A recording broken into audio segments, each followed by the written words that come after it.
أما بعد فأعوذ بالله من الشيطان الرجيم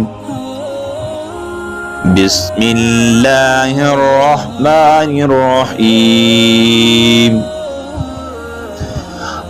آج کا ہمارا بیان ہے، ایک آدمی نے 99 قتل کیے اور پھر بخشش کی غرض سے اللہ کی راہ میں نکلا۔ تو اس میں ایک آیات کا ترجمہ ہے، اور وہ کہ جب کوئی بے حیائی یا اپنی جانوں پر ظلم کرے، اللہ کو یاد کر کے اپنے گناہوں کی معافی چاہے اور گناہ بخشے، اللہ کے سوا کون، اور اپنے کیے پر جان بوجھ کر اکڑ نہ جاؤ۔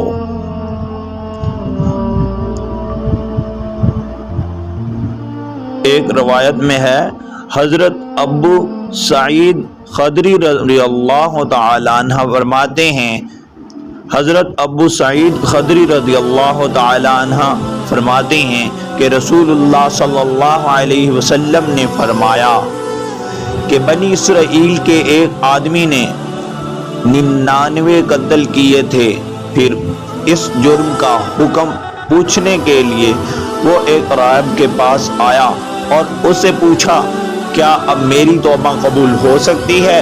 راہب نے جواب دیا، نہیں، تمہاری توبہ قبول نہیں ہو سکتی۔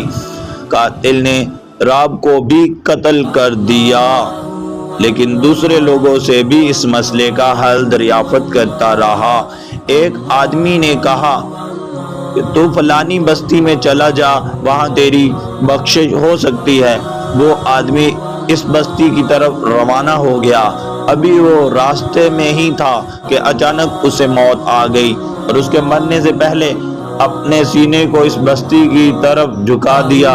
اس کا مقصود تھا، اس کی موت کے بعد رحمت کے فرشتے اور عذاب کے فرشتے آئے، اور اس بات میں کہ ان کی روح کون لے جائے گا آپس میں جھگڑنے لگے۔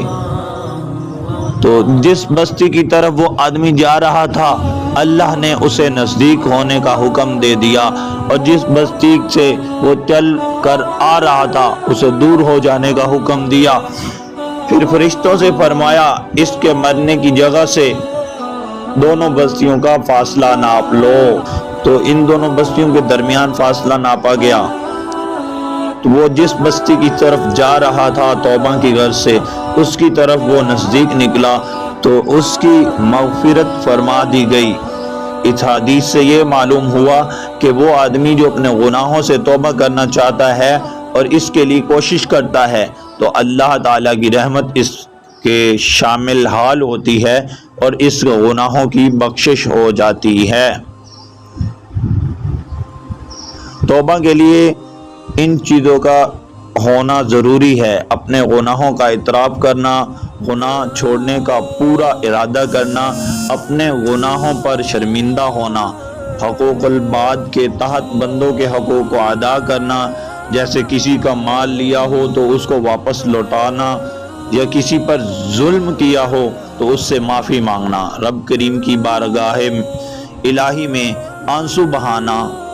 جب آسمان سے پانی برستا ہے تو زمین پر پھول اور کھلتے ہیں، اور جب آنسو بہتے ہیں تو اللہ کی رحمت برستی ہے۔ دعا ضرور کرے گا قبول رب کریم تمہاری آنکھوں میں، لیکن نمی ضرور ہے۔